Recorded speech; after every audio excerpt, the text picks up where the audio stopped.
এবং আমাদের এলাকাতেও এই ধরনের সুন্দর কালারের এবং এর স্মেলও খুব সুন্দর, খেতেও খুব ভালো এই ধরনের স্ট্রবেরি আপনারা পেতে পারেন। চ্যানেল ভার্সেটাইল গার্ডেনারে আপনাদের আন্তরিক প্রীতি, শুভেচ্ছা ও ভালোবাসা জানাই। আজ মার্চ মাসে আপনাদের সামনে উপস্থিত হয়েছি আমার স্ট্রবেরি গাছের অবস্থা কেমন এবং এখনও কী পরিমাণ ফ্রুটিং হচ্ছে, এবং পরবর্তী ক্ষেত্রে অর্থাৎ মার্চ মাসের পর যখন অতিরিক্ত গরম পড়ে যাবে সেই সময় স্ট্রবেরি গাছের যত্ন পরিচর্যা আমরা কীভাবে, স্ট্রবেরি গাছের যে সমস্যাগুলো রয়েছে সেই সমস্যাগুলোর সমাধান আমরা কীভাবে করব সেই সম্পর্কে বলার জন্যই আজকে আপনাদের সামনে উপস্থিত হয়েছি। তাই এই প্রতিবেদনটি অত্যন্ত গুরুত্বপূর্ণ হতে যাচ্ছে। এই চ্যানেলটি যারা প্রথম দেখছেন সেই সমস্ত দর্শক বন্ধুদের কাছে আমি অনুরোধ করব, অবশ্যই চ্যানেলটি সাবস্ক্রাইব করুন, আমাদের সঙ্গে থাকুন এবং লাইক শেয়ার করুন। তার সঙ্গে সঙ্গে ভিডিওর প্রথমাংশে আপনাদের কাছে আরেকটি অনুরোধ, আমাদের আরেকটি চ্যানেল ওপেন হয়েছে ভার্সেটাইল গার্ডেনার হিন্দি নামে, অর্থাৎ হিন্দি ভার্সনের একটি চ্যানেল আমরা বিগত 1.5 মাস হলো ওপেন করেছি। চ্যানেলটি সুন্দরভাবে গ্রো করছে। এখন এই মুহূর্তে আপনাদের সহযোগিতা আমরা কামনা করি। এখানেও সপ্তাহে 2-3টে করে আমরা ভালো ভিডিও দিচ্ছি, তাই আপনাদের অনুরোধ করব সেই চ্যানেলটি সাবস্ক্রাইব করার জন্য, এবং সেই চ্যানেলটির লিঙ্ক আমি এই ভিডিওর ডেসক্রিপশন বক্সে আমি দিয়ে দেবো। আপনারা দয়া করে সেই চ্যানেলটিও সাবস্ক্রাইব করবেন। এখন এই যে দেখুন আমার অনেকগুলি স্ট্রবেরির গাছ এবং এই সম্পর্কে অনেকগুলি ভিডিও আমি আপনাদের উপস্থাপন করেছি। কিভাবে চারা তৈরি করেছি, কিভাবে প্রতিস্থাপন করেছি, কিভাবে যত্ন পরিচর্যা করেছি, সেই সম্পর্কে অনেকগুলি ভিডিও আমার চ্যানেলে রয়েছে। আপনারা চ্যানেল ভিজিট করে দেখে নিতে পারেন। এখন মার্চ মাসের মাঝখানে আমরা এসে পৌঁছেছি। এই অবস্থায় শীত প্রায় শেষ হতে চলেছে, কিন্তু তাতেও দেখুন এক একটা গাছে কী পরিমাণ স্ট্রবেরি রয়েছে।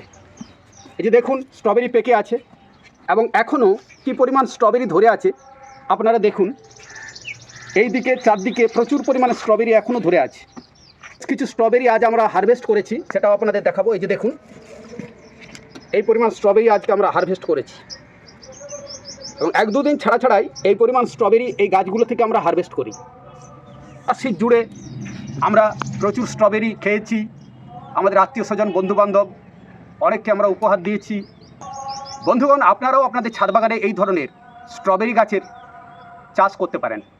ছোট্ট ছোট্ট দেখুন টবের মধ্যে স্ট্রবেরি গাছগুলি কী সুন্দর বেড়ে উঠেছে, কিন্তু এতে কিছু সমস্যা তৈরি হয়েছে, সেই সম্পর্কে আপনাদের সঙ্গে আলোচনা করব, এবং এই সমস্যাগুলো আমরা কীভাবে সমাধান করব সেই সম্পর্কেও আপনাদের বলবো।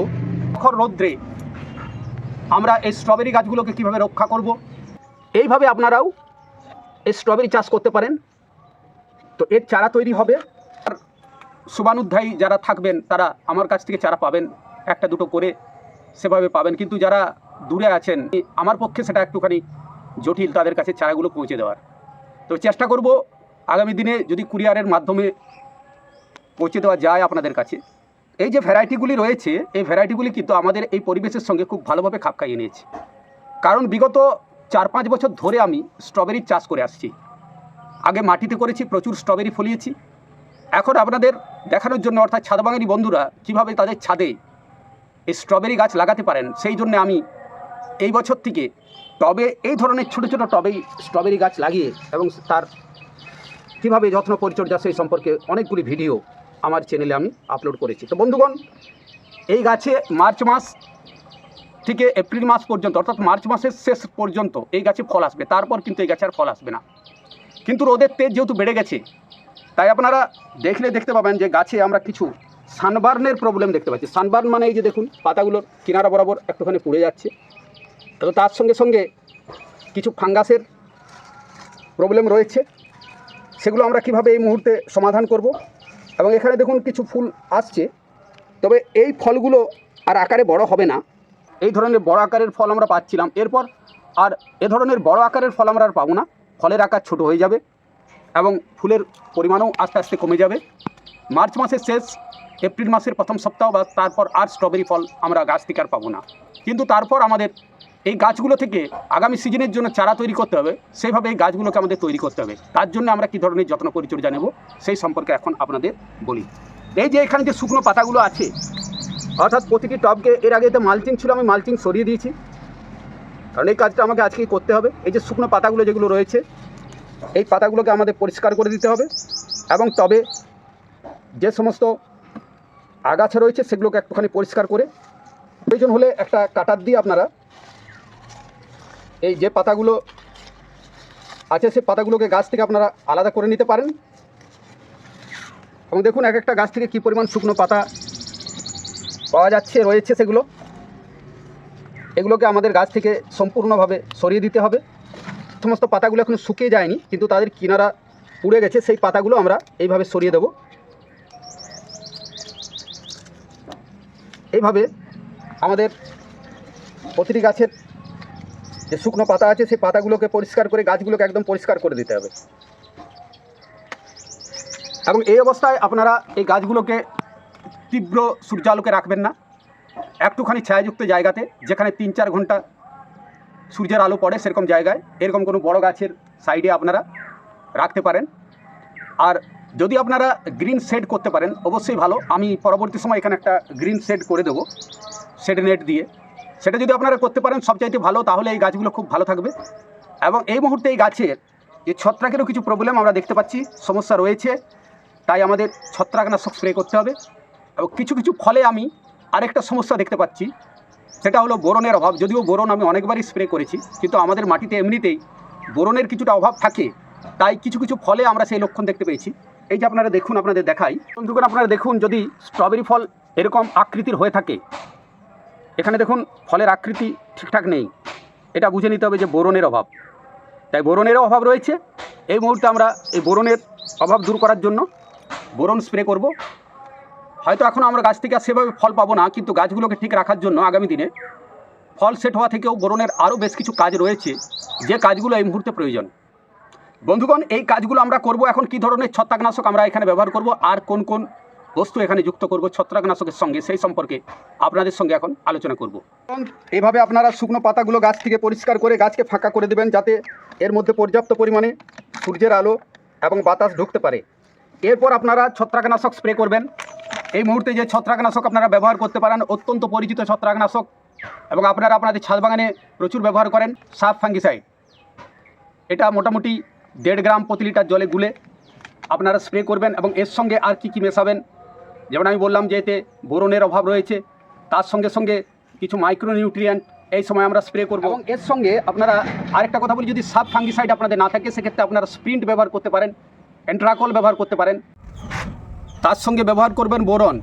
কিন্তু বোরন বা ছত্রাকনাশক একসাথে না মিশিয়ে আলাদা আলাদা করে আপনারা এই মিশ্রণগুলো তৈরি করে নেবেন, তারপর একসাথে যুক্ত করে ঢেলে তারপর স্প্রে করবেন। তাহলে বোরন আপনারা ব্যবহার করবেন 1 গ্রাম প্রতি লিটার জলে, ডোজ আপনারা জানেন, তবু আমি বলে দিলাম। আর তার সঙ্গে আপনারা ব্যবহার করতে পারেন বায়োভিটা এক্স, বা আপনারা ব্যবহার করতে পারেন এই যে সাগরিকা সিউড এক্সট্রাক্ট 1.5 ml প্রতি লিটার জলে। এইভাবে আপনারা একটা মিশ্রণ তৈরি করে নিন, তারপর স্প্রে করুন। আর এই গাছের পাতাকে আরও সবুজ রাখার জন্য এবং সানবার্নের হাত থেকে গাছকে বাঁচানোর জন্য আমরা ব্যবহার করতে পারি, সেই প্রোডাক্টটি আমার কাছে রয়েছে, গ্রিন মিরাকেল, টিটেন্স কোম্পানির গ্রিন মিরাকেল। এটি একটি সুন্দর প্রোডাক্ট। এটা মোটামুটি 3 ml প্রতি লিটার জলে গুলে আপনারা স্প্রে করবেন, কিন্তু যে মিশ্রণটির কথা আমি আগে বললাম তার সঙ্গে যুক্ত করে নয়, এটা আলাদা করে, অর্থাৎ এই সাব ফাঙ্গিসাইড বা স্প্রিন্ট, তার সঙ্গে সঙ্গে বোরন এবং তার সঙ্গে সিউড এক্সট্রাক্ট, এগুলোকে একসাথে মিশিয়ে আপনারা স্প্রে করুন। তার 3 দিন পর আপনারা ব্যবহার করুন গ্রিন মিরাকেল। এবং এই প্রোডাক্টটি যদি আপনাদের কাছে, এটি টিটেন্স কোম্পানির যদি না থেকে থাকে, তাহলে আপনারা অবশ্যই এটি অনলাইনে পেয়ে যাবেন, অনলাইন থেকে সংগ্রহ করুন। তো বন্ধুগণ, এইভাবে আপনারাও স্ট্রবেরি গাছ থেকে প্রচুর স্ট্রবেরি পেতে পারেন। এবং আমাদের এলাকাতেও এই ধরনের সুন্দর কালারের এবং এর স্মেলও খুব সুন্দর, খেতেও খুব ভালো, এই ধরনের স্ট্রবেরি আপনারা পেতে পারেন। একটু যদি যত্ন পরিচর্যা করেন, তাহলে যদি এই সিজনে এখনও পর্যন্ত আপনারা স্ট্রবেরি গাছ যদি আপনাদের ছাদ বাগানে না লাগিয়ে থাকেন, তাহলে অবশ্যই আমি বলবো আগামী সিজনে স্ট্রবেরির চাষ আপনারা করুন। খুব সহজেই, খুব কম যত্ন পরিচর্যাতেই এই গাছ করা যায়, যেভাবে আমি করেছি। বন্ধুগণ, আজকে আমি বিদায় নেব। আপনাদের সকলকে আরেকবার আন্তরিক প্রীতি, শুভেচ্ছা, ভালোবাসা, এবং আপনাদের অনুরোধ করব, প্রতিবেদনটি ভালো লাগলে অবশ্যই চ্যানেলটি সাবস্ক্রাইব করবেন। তার সঙ্গে সঙ্গে আপনাদের যে সমস্ত বন্ধুবান্ধব, আত্মীয় স্বজন আছেন এবং যে সমস্ত বাগানি বন্ধু আপনাদের পরিচিত আছেন, তাদের মধ্যে ভিডিওটা একটুখানি শেয়ার করবেন, এই অনুরোধ আমি আপনাদের কাছে রাখছি। আপনাদের সুস্থতা কামনা করে, আপনাদের মঙ্গল কামনা করে আজকের মতো বিদায় নিচ্ছি। নমস্কার।